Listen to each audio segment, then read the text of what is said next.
Hello everyone, कैसे हैं आप। आशा करती हूँ स्वस्थ होंगे, घर पर होंगे। तो हमारा जो लास्ट वीडियो था उसमें हम लोगों ने सेल थ्योरी तक देखा था। जो सेल थ्योरी जिन्होंने दिया था वो स्लीडन एर्स्वान नामक वैज्ञानिक ने दिया था, ठीक है। लेकिन जो हमारी जो ये सेल थ्योरी है उसमें थोड़ी सी मॉडिफाइड हुई, ठीक है, मॉडिफाइड किया गया। तो इसको जो मॉडिफाइड करके जो दिया है उस वैज्ञानिक का जो नाम था रुडोल्फ वर्चाउ, जिन्होंने 1855 में सेल थ्योरी को मॉडिफाइड करके प्रस्तुत किया, ठीक। साइंटिस्ट का क्या नाम था? रुडोल्फ वर्चाउ, ठीक है।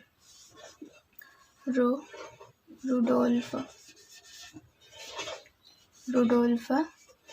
वर्चाउ, ठीक। क्या नाम था? रुडोल्फ वर्चाउ। इन्होंने जो सेल थ्योरी था उसको जो है मॉडिफाइड किया था। वो कितने में किया था? 1855 में, ठीक है। 1855 में इन्होंने जो सेल थ्योरी था उसको मॉडिफाइड किया था। देखिए, जो स्लीडन और स्वान ने क्या बताया था कि जो सभी जीव हैं वो किससे बने होते हैं? कोशिकाओं से मिलकर बने होते हैं, ठीक। लेकिन उन्होंने ये नहीं बताया था कि जो सेल होती है वो आती कहाँ से है। तो इन्होंने, जो रुडोल्फ वर्चाउ जी हैं, उन्होंने यही बताया कि जो सेल हैं वो पुरानी कोशिकाओं से ही आती है, ठीक। मतलब इन्होंने एक ठुक टर्म दिया था, ओमनी सेलुला ए सेलुला, ठीक। मतलब देखिए, ये वाला जो टर्म्स है वो मोस्टली पूछ दिया जाता है, इसको याद रखना। क्या टर्म्स था? ओमनी सेलुला, क्या था? ओमनी सेलुला ए सेलुला, ठीक। ओमनी सेलुला ए सेलुला, ठीक। इसका मतलब क्या होता है कि जो न्यू सेल्स हैं वो जो है ओल्ड सेल से ही बनती है, ठीक। क्या था कि जो पुरानी कोशिका थी वो जो न्यू कोशिका है वो पुरानी कोशिकाओं से ही बनती है, ठीक। और ये यही था कि उन्होंने नहीं बताया था, ठीक। स्लीडन और स्वान ने नहीं बताया था ये टर्म, लेकिन इन्होंने बताया कि जो पुरानी नई कोशिका है वो पुरानी कोशिकाओं से ही मिलकर बनती है, ठीक। तो याद रखिएगा कि ये पूछ दिया जाता है कि ओमनी सेलुलाई किसने दिया था, ठीक। तो जान गए किसने दिया था? रुडोल्फ वर्चाउ, ठीक है।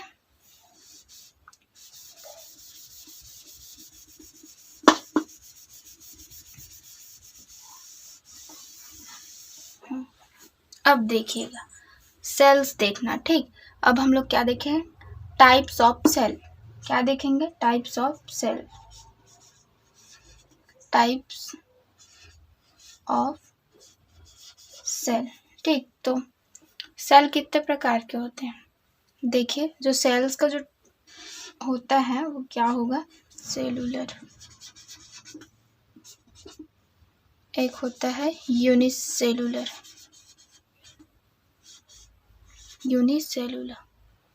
ठीक है। और एक क्या होगा? सेलुलर, ठीक। और एक क्या होगा? मल्टी सेलुलर, ठीक है। इसमें जनरली क्या आता है? वायरस, ठीक। इसमें क्या आएगा? वायरस। और इसमें क्या आता है? जनरली देखें तो जो बैक्टीरियाज हैं, बैक्टीरिया, अमीबा भी आता है इसमें। मतलब एक कोश की जीव, यूनी मतलब क्या होता है? एक होता है, ठीक है। मल्टी सेलुलर, इसमें क्या आएगा? जो कॉर्डेट्स है ना, ऑल कॉर्डेट्स, ठीक। इतना आ गया। ये जो था सेल की उपस्थिति के बेस पे किया गया था, ठीक है। लेकिन एक और बेस पर इसको दिया गया है, वो क्या था? अब न्यूक्लियस के बेस पर देखेंगे, ठीक है। बेस क्या है यहाँ पर? न्यूक्लियस, ठीक है। न्यूक्लियस, इतना हो गया। जो न्यूक्लियस के बेस पर देखते हैं तो जनरली देखते हैं न्यूक्लियस के बेस पर 2 टाइप्स में डिवाइड किया गया है। ठीक, पहला क्या है जो होती है वो पहला वाला जो होती है वो क्या होती है, प्रोकैरियोटिक।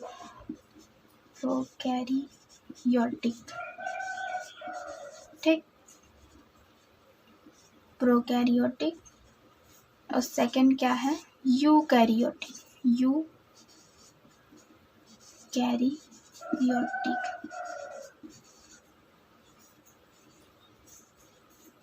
ठीक, देखिए प्रो मतलब क्या होती है, जनरली देखिए प्रो मतलब होती है पुरानी। ठीक है, पुरानी, क्या बोलेंगे, पुरानी। और कैरियोटिक मतलब जाहिर सी बात है इसका मतलब होता है केंद्र। ठीक है, तो ये क्या होगा, प्रोकैरियोटिक। ठीक, मतलब पुरानी केंद्रक बोल सकते हैं। यू मतलब क्या होगा, न्यू। ठीक है, न्यू होता है और कैरियोटिक मतलब केंद्र। हो गया, तो ये क्या होगा, प्रोकैरियोटिक होता है और ये क्या होगा, यूकैरियोटिक होगा। ठीक, तो इसमें क्या आएगा, देखो पुरानी है, पुरानी केंद्र। देखिए जैसे कि मैं आप लोग को एग्जांपल से समझाती हूँ। जैसे कि जो पहले की जो टीवी थी वो क्या थी, ब्लैक एंड वाइट था। ठीक, पुराना जो था वो क्या था, ब्लैक एंड वाइट था। लेकिन अभी जो टीवी आई है वो क्या है, एलईडी है ना। तो देखिए क्या हुआ कि इसका जो विकास होता है वो आंशिक रूप से होता रहता है और ये पूर्ण विकसित होता है। ठीक हो गया। अब देखिए इसमें डिफरेंट देखते हैं। ठीक, तो दोनों के बीच क्या देखेंगे हम लोग, डिफरेंट देखेंगे। तो पहले इधर लिख लीजिएगा प्रोकैरियोटिक।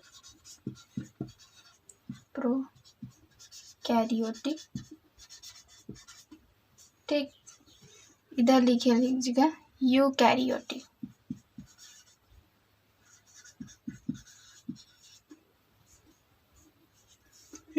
कॉलम बना लीजिएगा, डिफरेंट लिखते हैं तो जनरली इसको कॉलम बना के ही लिखा जाता है।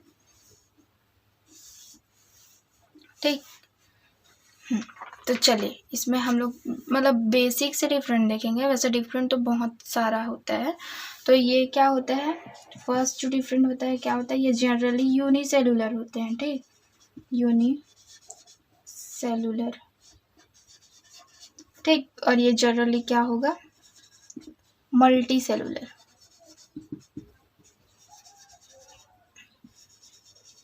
ठीक, ये यूनिसेलुलर होता है, ये क्या होगा, मल्टी सेलुलर। ठीक है, सेकेंड क्या होगा, जो न्यूक्लियस होता है, जो न्यूक्लियस होता है ये क्या होता है, इसमें एब्सेंट होगा। ठीक,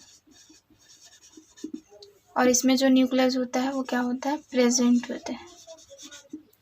ठीक है, हाँ। अब जो ऑर्गन्स होते हैं जैसे कि सेल ऑर्गन्स होते हैं, जैसे कि माइटोकॉन्ड्रिया, क्रोमोप्लास्ट है, ये सब इसमें क्या होंगे, एब्सेंट होंगे। ठीक है, सेल ऑर्गन्स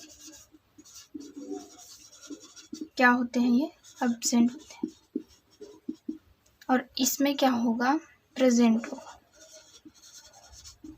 ठीक है, अब देखना जो राइबोसोम होता है, राइबोसोम वो इसमें प्रेजेंट होता है, इसमें भी प्रेजेंट होता है।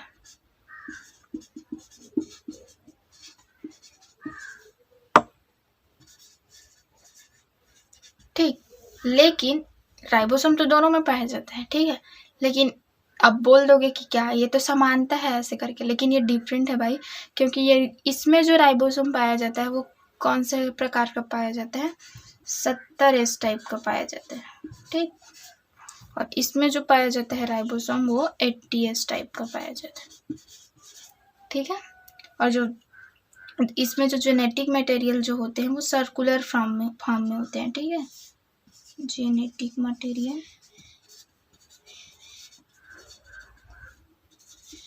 क्या होगा, सर्कुलर। ठीक, और इसमें कौन से फॉर्म में होता है, लाइनर। ठीक है, इतना हो गया। और एक और देख सकते हो कि ये क्या है, ये क्या है, इसका जो साइज होता है वो स्मॉल होता है। ठीक है, और इसका जो साइज़ होता है वो बिग साइज़ का होता है, ठीक है। और इसका जो एग्जाम्पल लास्ट में लिख लेना, इसका एग्जाम्पल क्या होगा, बैक्टीरिया होगा बीजीए, जिसको ब्लूगिल एल्गी साइनोबैक्टीरिया बोलते हैं। और इसमें कॉर्डेट्स, ठीक है, क्या लिख सकते हो इसमें, कॉर्डेट का जितने भी एग्जाम्पल है वो लिख सकते हो। में हम लोग ने डिफरेंट देखा था, किन के बीच डिफरेंट देखा था, प्रोकैरियोटिक सेल और यूकैरियोटिक सेल के बीच में डिफरेंट देखा था, ठीक है। अब मैं आप लोग को जो इसकी संरचना है, जो हमारी प्लांट सेल्स हैं और जो एनिमल सेल्स हैं, उसकी संरचना दिखाने वाली हूँ, ठीक है। तो चलिए मैं आप लोग को उसकी संरचना दिखाती हूँ, ठीक है। ये देखिए, इसको जो है इलेक्ट्रॉन सूक्ष्मदर्शी के द्वारा देखा जाता है तो इस प्रकार की संरचना दिखाई देती है, ठीक है। इसमें क्या क्या पाया जाता है देख लीजिए। इसमें सबसे पहले तो ये है कि जंतु कोशिका में जो है कोशिका भित्ति नहीं पाई जाती है, ठीक है। कोशिका भित्ति किसमें पाई जाती है, जो प्लांट सेल है उसमें पाई जाती है।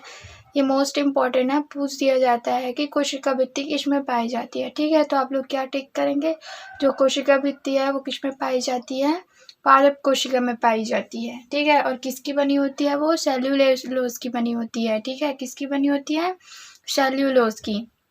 अब देखिए, ये जो जंतु कोशिका है उसमें क्या पाई जाती है, सबसे जो आउटर लेयर होती है उसको क्या बोलते हैं, प्लाज्मा मेम्ब्रेन बोलते हैं, ठीक है, प्लाज्मा मेम्ब्रेन। और क्या पाया जाता है इसमें, गोल्जी बॉडी पाया जाता है, साइटोप्लाज्म पाया जाता है।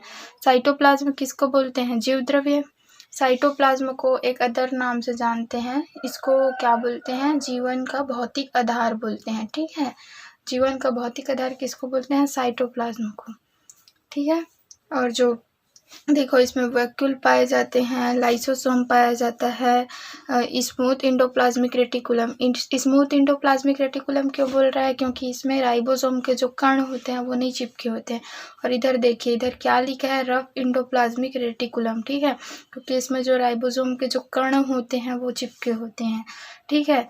और ये क्या है, ये देखो माइटोकॉन्ड्रिया है, ठीक, माइटोकॉन्ड्रिया, ये माइटोकॉन्ड्रिया हो गया हम लोग का। और ये जो है राइबोसोम है वो फ्री है, ये वाला जो है फ्री है। और ये क्या है, एंडोप्लाज्मिक रेटिकुलम में चिपका हुआ है, ठीक है। ये क्या है, न्यूक्लियर एनवलप, ठीक है। ये न्यूक्लियर जो है हम लोग का, उसका जो है बाहरी आवरण है, ठीक। इसको बोल सकते हैं कि ये जो हमारा न्यूक्लियस है उसका बाहरी आवरण है, ठीक। इतना समझ आ गया। अब मैं आप लोगों को मैंने क्या बताया था, इधर साइटोप्लाज्म, ठीक। तो साइटोप्लाज्म जो है वो होता क्या है, ठीक। मैंने क्या बोला आप लोग को कि साइटोप्लाज्म होता क्या है, ठीक। तो कोशिका कला व केंद्रक के बीच में जो खाली स्थान होता है उसको साइटोप्लाज्म कहते हैं, ठीक। क्या है, जो कोशिका कला, इसको क्या बोलते हैं, प्लाज्मा मेम्ब्रेन, ठीक। कोशिका कला को ही प्लाज्मा मेम्ब्रेन बोलते हैं। और जो क्या बताई मैं, जो कोशिका कला होता है, कोशिका कला और कोशिका कला के बीच खाली स्थान जो पाया जाता है, ठीक। कोशिका कला व केंद्रक के बीच ना, सॉरी, जो कोशिका कला है और ये देखो केंद्रक, इसमें जो खाली स्थान है ना वो पाया जा रहा है, उसको क्या बोलते हैं, साइटोप्लाज्म, ठीक। इतना समझ में आ गया। जो द्रव भरा रहेगा उसको बोलेंगे ना, जिसे कोशिका द्रव बोलते हैं, ठीक है। और अब मैं आप लोग को, ये तो समझ में आ गया होगा ना, हाँ चलो अब मैं आप लोग को पादप कोशिका दिखाती हूँ, ठीक है। तो पादप कोशिका में क्या पाया जाता है, मैंने सबसे पहले आप लोग को बताया था कि इसमें जो मेन डिफरेंस होता है वो क्या होता है, कोशिका भित्ति, ठीक है। याद रखना कि पादप कोशिका में ही कोशिका भित्ति पाया जाता है और किसका बना होता है, सेल्यूलोज का बना होता है, ठीक है। देखिए, इसमें क्या क्या पाया जाता है, सेल वॉल होता है, इसी को बोलते हैं कोशिका भित्ति। इसमें भी प्लाज्मा मेम्ब्रेन पाया जाता है, ठीक है।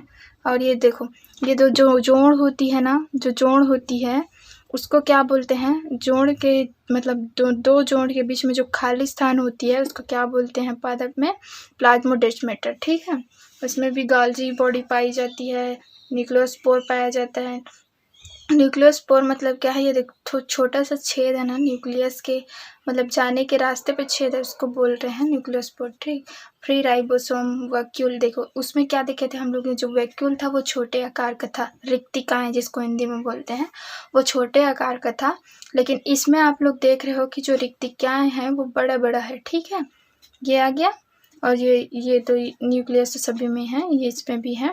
इसमें क्या है, रफ एंडोप्लाज्मिक रेटिकुलम। ठीक है, इसमें रफ एंडोप्लाज्मिक रेटिकुलम था, उसमें भी रफ एंडोप्लाज्मिक रेटिकुलम था। माइटोकॉन्ड्रिया है। ठीक, आई होप आप लोग को समझ में आ गया होगा स्ट्रक्चर। ठीक है, अब मैंने आप लोग को स्ट्रक्चर में सब कुछ बता दिया कि से प्लाज्मा मेम्ब्रेन पाया जाता है, माइटोकॉन्ड्रिया पाया जाता है, लाइसोसोम पाया जाता है। ठीक है, लेकिन अब हम लोग क्या पढ़ेंगे, सबका जो एक एक है ना, मतलब जैसे कि पहले माइटोकॉन्ड्रिया के बारे में पढ़ेंगे, सेल वॉल के बारे में पढ़ेंगे, सबके बारे में मैं आप लोग को पढ़ाती जाऊंगी। ठीक है, तो चलिए हम लोग अपना जो है फर्स्ट जो सेल वॉल है, जो आउटर लेयर है, उसको स्टार्ट करते हैं। ठीक है, तो सबसे पहले मैंने क्या बताया, मैंने सेल मेम्ब्रेन। ठीक है, हेडिंग डाल लीजिएगा सब लोग, सेल मेम्ब्रेन।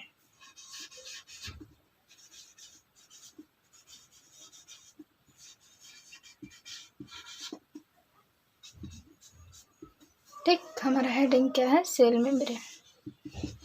ठीक, जिसको क्या बोलते हैं, कोशिका कला। ठीक है, कोशिका कला बोलते हैं, कोशिका भित्ति बोलते हैं, वही है। ठीक, तो देखिए जो है प्रत्येक जंतु कोशिका में जीव द्रव्य के चारों ओर एक महीन पारदर्शक झिल्ली होती है। ठीक है, झिल्ली होती है, कौन सी झिल्ली होती है, पारदर्शक। ठीक है, पारदर्शक तो आप लोग को पता ही होगा कि जिस चीज के आर पार देखा जा सके उसको पारदर्शक बोलते हैं। ठीक है, पारदर्शक झिल्ली द्वारा घिरा होता है। ठीक है, जिसे कोशिका कला कहते हैं। ये आ गया, क्या था इसका डेफिनेशन, प्रत्येक जंतु कोशिका व जीव द्रव्य के चारों तरफ एक महीन पारदर्शक झिल्ली द्वारा घिरा रहता है, जिसे कोशिका कला कहते हैं। ठीक, यह प्रोटीन लिपिड के अणुओं के दोहरे स्तर की बनी होती है। ठीक, किसके बनी होती है, प्रोटीन व लिपिड के, किसके बनी होती है, ये प्रोटीन व किसकी, लिपिड, प्रोटीन व लिपिड की बनी होती है। ठीक, प्रोटीन व लिपिड के दोहरे स्तर की बनी होती है। ठीक, लिख लेना ना, दोहरे स्तर करके, दोहरे स्तर की बनी होती है। ठीक, की बनी होती है। ठीक, नोट करते चलेगा इसे। इसमें जो है सूक्ष्म छिद्र भी बहुत सारे पाए जाते हैं। ठीक, और ये जो कोशिका जो मेम्ब्रेन होती है, मतलब सेल मेम्ब्रेन जो होती है, उसमें छोटे छोटे छिद्र भी पाए जाते हैं। ठीक, कोशिका कला अंदर एंडोप्लाज्मिक रेटिकुलम के द्वारा केंद्रक झिल्ली से जुड़ी रहती है। ठीक, हमारा जो कोशिका कला होता है, वो जो न्यूक्लियस होता है, वो किसके द्वारा जुड़ा होता है, एंडोप्लाज्मिक रेटिकुलम के द्वारा, जो न्यूक्लियस है उससे कनेक्ट रहता है। ठीक, इतना समझ में आ गया। और इस कोशिका कला द्वारा एक विशेष आकार, आकृति तथा परिमाप के अणुओं को आने जाने की अनुमति होती है। और यह क्या होता है, सेमी परिएबल। ठीक, मैंने आप लोग को बताया था पहले में कि ये पारदर्शक होती है। ठीक, ये पारदर्शक होने के साथ साथ क्या होती है, सेमी परमिएबल। मतलब क्या होता है, सेमी परमिएबल, लिख लेना इसमें क्या होता है, ये सेमी परमिएबल। ठीक, सेमी परमिएबल। ठीक, अर्ध पारगम्य इसको बोलते हैं। मतलब इसमें क्या होता है कि जो विशेष आकार की जो अणु होती है, उसको जो है आने जाने की अनुमति होती है। मतलब वो अंदर बाहर हो सकता है, मतलब कुछ विशेष कण के जो है अणु जो होते हैं वो अंदर बाहर हो सकते हैं। ठीक, और ये क्या होती है, ये सबसे जो आउटर लेयर होती है, तो जाहिर सी बात है ना, ये सबसे ज़्यादा मतलब आउटर लेयर है, तो ये क्या है, एक बाउंड्री, मतलब बाउंड्री टाइप का काम करेगा। तो ये क्या करेगा, जो शेप होती है, जो कोशिका की शेप होती है, मान लो कोशिका की शेप है, तो ये जो है बाउंड्री है। ठीक, बाउंड्री टाइप का काम कर रही है, तो ये क्या करेगा, ये जो कोशिका है उसकी जो आकृति होती है, जो शेप होती है, उसको बनाए रखती है। ठीक है, और आउटर लेयर होने के साथ साथ और क्या करेगी, ये तो मतलब जो शेप है उसको बनाए रखेगी, लेकिन आउटर लेयर का एक और कार्य होता है, वो क्या होता है कि ये जो है सुरक्षा प्रदान करती है। ठीक, इतना समझ में आ गया। ये कोशिका कला इतना ही था सेल मेम्ब्रेन के बारे में, ठीक है। हाँ, इतना आ गया होगा।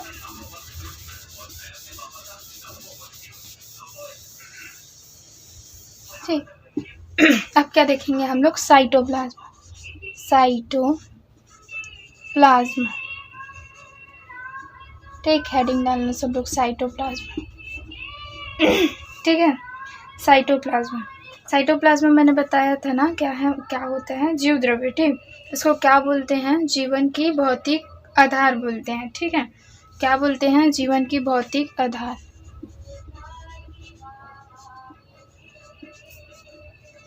भौतिक आधार,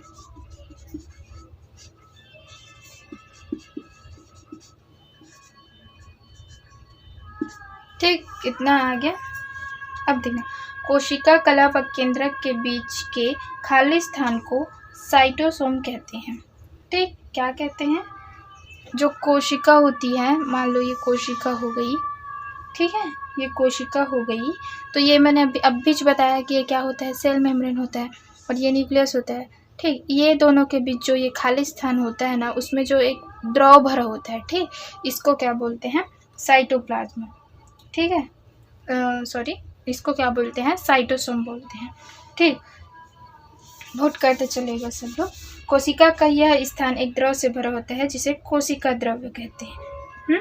केंद्रक के अंदर भी द्रव भरा रहता है जिसे न्यूक्लियोप्लाज्म कहते हैं। ठीक है, आप लोग को पता ही होगा कि जो हमारा जो न्यूक्लियस होता है उसमें भी कुछ द्रव पाया जाता है। ठीक, और उसके अंदर भी एक छोटा सा क्या होता है, न्यूक्लियोलस होता है। ठीक, तो इसमें जो पाया जाता है द्रव, उसको क्या, देखो, जब कोशिका के अंदर पाए जाने वाले द्रव को क्या बोलते हैं, तो साइटोप्लाज्म बोलते हैं। तो न्यूक्लियस के अंदर पाए जाने वाले को क्या बोलेंगे, न्यूक्लियोप्लाज्म। ठीक, कितना हो गया, इन दोनों कोशिका द्रव एवं न्यूक्लियोप्लाज्म को मिलाकर एक साथ क्या बोलते हैं, प्रोटोप्लाज्म। ठीक, जो साइटोप्लाज्म होता है, जो साइटोप्लाज्म होता है, साइटोप्लाज्म और जो न्यूक्लियोप्लाज्म होता है,